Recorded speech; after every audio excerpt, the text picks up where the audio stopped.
नमस्कार। स्वागत है आपका राजनीति के इस अखाड़े में।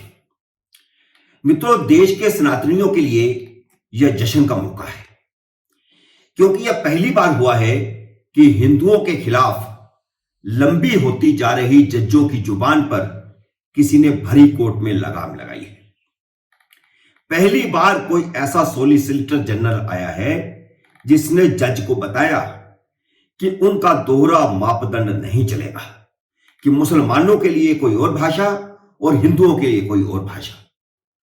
सॉलिसिटर जनरल तुषार मेहता ने सुप्रीम कोर्ट के जज जस्टिस के.एम. जोसेफ की हवा निकाल कर रख दी।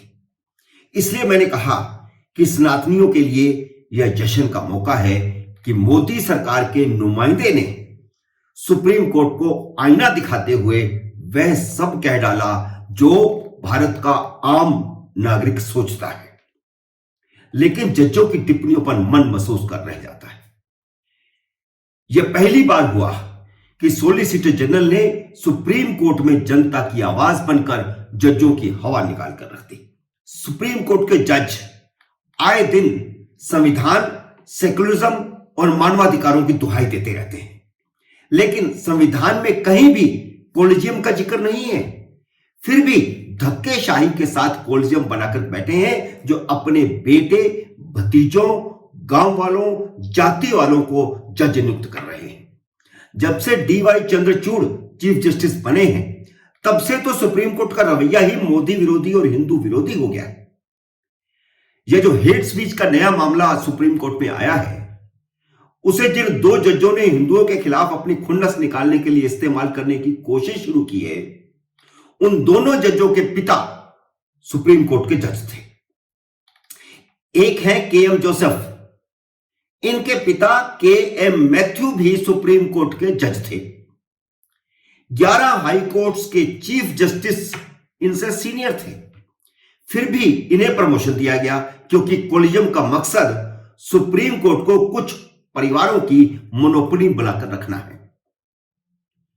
हाई कोर्ट जजों की सीनियरिटी लिस्ट में के.एम. जोसेफ 42वें नंबर पर थे, फिर भी उन्हें सुप्रीम कोर्ट में लाया गया। दूसरी जज हैं बी.वी. नागरत्ना, वह महिला जज हैं। इनके पिता ई.एस. वेंकट रमैया भी सुप्रीम कोर्ट के चीफ जस्टिस थे। के.एम. जोसेफ की सुप्रीम कोर्ट में नियुक्ति रोकने के लिए मोदी सरकार ने कोशिश की थी। पहली बार जब कोलिजियम ने उनका नाम भेजा तो उसके वापस भेज दिया गया था, लेकिन कोलिजियम ने सरकार की एक नहीं चलने दी। दोबारा उनका नाम भेजा गया और सरकार ने जो आपत्तियां दायर की थी उन्हें खारिज कर दिया गया। वह 16 जून को रिटायर हो रहे हैं। इसलिए उन्होंने सोचा कि मोदी सरकार के खिलाफ और नरेंद्र मोदी के खिलाफ जितना बोलना है बोल लिया जाए। असल में यह मामला हेट स्पीच का महाराष्ट्र का है। उद्धव सरकार के समय एक रैली हुई थी, तब हाईकोर्ट ने कहा था कि उसमें जो भाषण दिए जाए उस पर निगरानी रखी जाए, हेट स्पीच नहीं होनी चाहिए। लेकिन किसी व्यक्ति ने, एक नेता ने कुछ बोल दिया। उसके खिलाफ केरल का एक वकील शाहीन अब्दुल्ला सुप्रीम कोर्ट में याचिका लेकर के आया है, जिस पर 30 मार्च को सुनवाई हो रही थी। इसी सुनवाई के दौरान के.एम. जोसेफ ने कहा कि केंद्र सरकार नपुंसक है। अब इतना कहना था कि सॉलिसिटर जनरल तुषार मेहता भड़क गए। उन्होंने सीधे जस्टिस जोसेफ को संबोधित करते हुए कहा कि आप केंद्र सरकार को नपुंसक मत कहिए, कहना है तो राज्य सरकार को नपुंसक कहिए। केंद्र सरकार इसमें कहां से आ गई? केंद्र सरकार नपुंसक नहीं है। यह जो केरल का वकील महाराष्ट्र का मामला लेकर आया है, क्या वह कभी पीएफआई का मामला लेकर के आया था? क्यों नहीं आया? पीएफआई केरल में हेट स्पीच तो कर रही थी, हत्याएं कर रही थी। केरल में पीएफआई ने आतंक मचा रखा था, जिस पर भारत सरकार ने प्रतिबंध लगाया है। आपने पीएफआई की हेट स्पीच पर तो ऐसे कभी नहीं बोला। और यह वकील जो केरल का वकील है, केरल के इस मामले को तो कभी लेकर के नहीं आया। के.एम. जोसेफ ने अपनी टिप्पणी में नेहरू और वाजपेयी का जिक्र किया था कि वे कितने सेकुलर थे। असल में नेहरू और वाजपेयी का उल्लेख उन्होंने नरेंद्र मोदी को नीचा दिखाने के लिए किया था। अगर वह वाजपेयी का जिक्र करने की बजाय इंदिरा गांधी का जिक्र करते तो उन्हें कांग्रेसी मान लिया जाता। इसलिए उन्होंने मोदी को नीचा दिखाने के लिए वाजपेयी का जिक्र किया। राजनीतिक टिप्पणी करके क्या सुप्रीम कोर्ट के जज विपक्ष की भूमिका निभाने की कोशिश कर रहे हैं? और इसको हम हाल ही में ज्यादा ही देख रहे हैं। राजनीतिक टिप्पणियां हो रही हैं सुप्रीम कोर्ट में। लेकिन क्या उन्हें नहीं मालूम कि मोदी की लोकप्रियता उन दोनों प्रधानमंत्रियों से ज्यादा थी, जवाहरलाल नेहरू से भी और वाजपेयी से भी। इसलिए लगातार 2 बार भाजपा को स्पष्ट बहुमत के मिल रहा है। बंद कमरों में बैठकर सेकुलरिज्म की बातें करने वाले ये जज देश की वास्तविक हकीकत से वाकिफ ही नहीं है।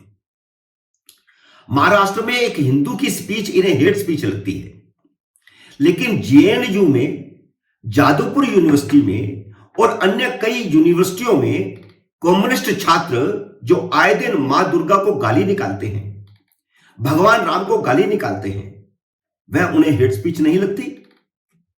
हर साल हनुमान जयंती और रामनवमी के जुलूसों पर जो पथराव होता है देश भर में, हिंसा होती है देश भर में, यह इन जजों को नहीं दिखता। अभी 30 तारीख को जब यह सुनवाई हो रही थी, उस दिन रामनवमी थी। उस दिन भी बंगाल में क्या हुआ, महाराष्ट्र में क्या हुआ, कैसे जुलूस पर पथराव हुआ, वह नफरत इन जजों को दिखाई नहीं देती, क्योंकि इन जजों को सनातन भारतीय हिंदू संस्कृति की कोई चिंता नहीं है। इन्हें तो सिर्फ विदेशी धर्मों की चिंता है।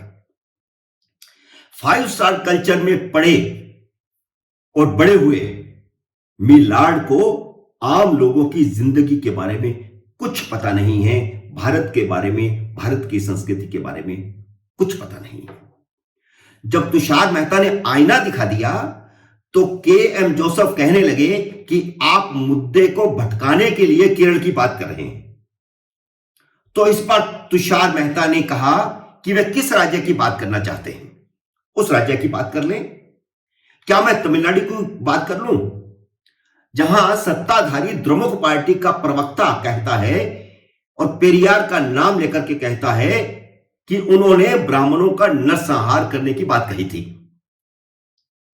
और ब्राह्मणों का नरसंहार होना चाहिए। इस पर जस्टिस जोसेफ हंसने लगे तो तुषार मेहता ने उन्हें कहा कि यह हंसने की बात नहीं है, यह बड़ी हिम्मत की बात है। सुप्रीम कोर्ट में जहां वकीलों को डांट पिलाई जाती है, वहां तुषार मेहता शेर बनकर के खड़े हो गए और उन्होंने जज की एक एक बात को काटा। जब के.एम. जोसेफ हंसे तो उन्होंने कहा यह हंसने की बात नहीं है। जब इस तरह की बातें की जाती हैं तो सुप्रीम कोर्ट क्यों चुप रह जाता है, यह बताया जाए। तुषार मेहता ने यह बात कह दी जो आप हम सब भारतीयों के मन में है। उन्होंने बता दिया कि यह लोकतांत्रिक देश है, इसमें न्यायपालिका की हिटलरशाही नहीं चलेगी। यह कितना आश्चर्य है कि सुप्रीम कोर्ट का एक ईसाई जज ब्राह्मणों के नरसंहार पर हंसता है। अगर कोई स्वर्ण जज किसी और जाति या ईसाइयों के बारे में ऐसा कह देता और ईसाइयों के नरसंहार की बात कर देता और हंसता तो भूचाल आ जाता। के.एम. जोसेफ ने जब कहा कि क्या वह पेरियार के बारे में जानते हैं, तो तुषार मेहता ने उन्हें दो टूक जवाब देते हुए कहा कि पेरियार के बारे में हमें मत समझाइए। आप यह बताइए कि पेरियार का नाम लेकर किसी ने ब्राह्मणों की हत्या करने की बात की तो क्या आपने कार्रवाई की? ओवैसी के भाई ने कहा कि 15 मिनट के लिए पुलिस हटा लो, फिर दिखाते हैं कि 100 करोड़ हिंदुओं पर कौन भारी पड़ता है। क्या आपने कार्रवाई की? क्या कार्रवाई की? आपको सिर्फ एक ही समुदाय की हेट स्पीच दिखती है।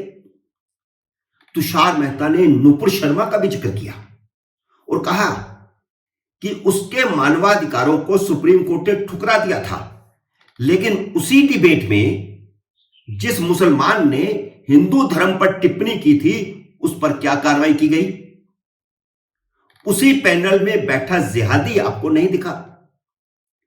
देश भर की मस्जिदों में सर तन के जुदा के नारे लगे, वह हेट स्पीच नहीं थी।